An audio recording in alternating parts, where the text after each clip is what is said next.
Salutations, everyone, and welcome to What Mattered, the show where I tell you what mattered in the news this week. Rogue One, a Star Wars story, is out, and it was fantastic. I really can't wait for the sequel. They set up for a really interesting storyline there.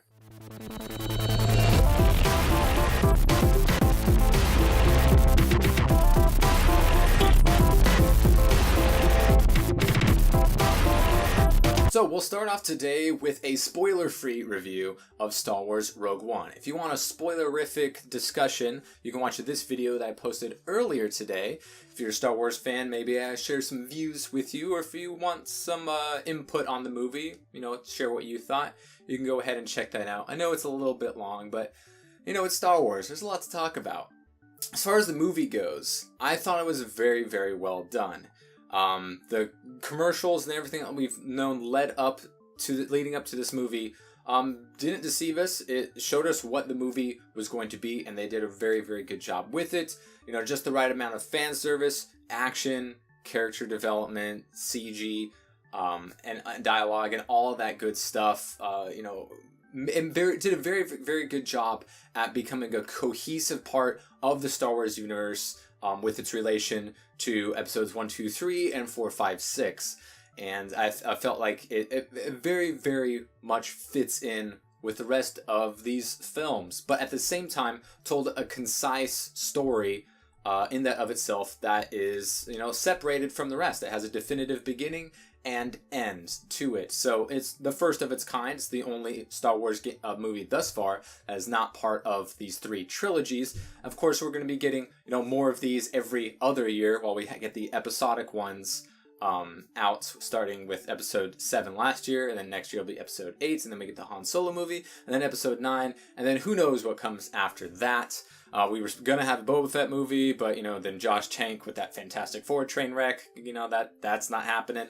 So we don't know what the future holds, but the present and the recent past hold very, very bright hopes for us Star Wars fans, because these last two movies have been very, very good, and they're getting the right people to work on them. In other movie news, David Ayer is going to helm Gotham City Sirens, which looks like is the Harley Quinn movie, although it's not going to be like a solo movie, which I don't know how a solo movie could hold up with just her. So it's going to have, Poison Ivy and Catwoman. He's going to have all of your female villains from the Batman universe. That's just, what we can, see thus far.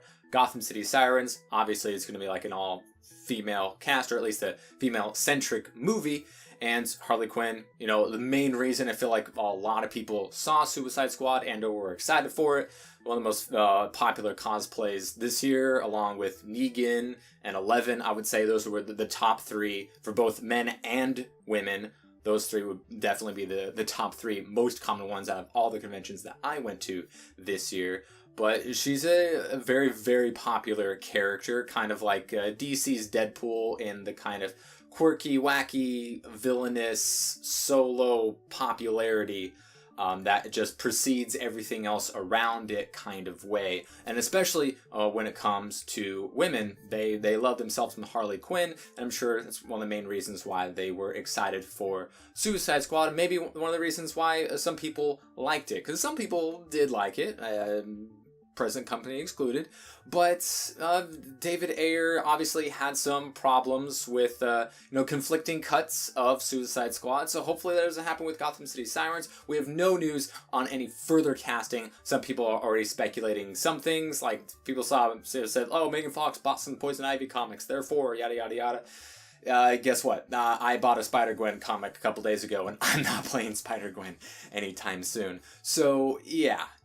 Some people might be excited just because it's more Harley Quinn, and whether you like Suicide Squad or not, she was one of the better parts of the film. A lot of people really digging Margot Robbie's take on the character, as well as her design. Of course, we're at the new movie. There'll be all kinds of new shenanigans that she can get up to.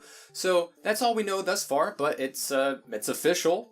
we knew that there was going to be a Harley Quinn solo movie. There's also looking at a Deadshot solo movie right now. No like official confirmation for that, but they are in talks with, Will Smith trying to get a director. We know that Margot Robbie is going to be producing the Gotham City Sirens as well. So some people will get excited, and some of you get really, really prepared for something that could be bad, but hopefully isn't, because DC deserves some good news. And speaking of good news, a lot of people thinking that this is really good news. Terry Crews was at Blizzard HQ this week, which a lot of people are excited for. If you saw some talks a couple of weeks ago, someone said, Terry Crews played Doomfist, and he was like, yeah, I would love to play Doomfist. And he's a huge Overwatch fan. This was, well noted before this happened. So now he visited Blizzard headquarters, so a lot of people are drawing conclusions that he's going to be voicing Doomfist, which is one of the more alluded to characters in Overwatch that is not out. Of course, Doomfist is a title given to many people who have worn the Doomfist Gauntlet, which is the thing that you escort in the Numbani map. And the successor seems to be the current Doomfist, because there are 3 banners, and the successor has his entire face sort of blacked out. Maybe it's because Overwatch didn't have their design finalized for a potential Doomfist character, but of course they can do whatever they want with the character, because Doomfist changes depending on who has it. And according to the very introduction of Overwatch with that cinematic, the Doomfist was only held by a little boy for a little bit as they helped out in that museum, so it doesn't look like to be held by anybody at that time. And in Numbani, obviously, we're escorting it and nobody's wearing it. So they can do whatever they want. Maybe it is Terry Crews, or maybe it's just because he's a celebrity and he's a huge fan of a video game and he's visiting their headquarters, and that happens all the time. You see a lot with football players going to like Activision or going to EA for like Madden or Call of Duty, and you see a lot of this kind of stuff.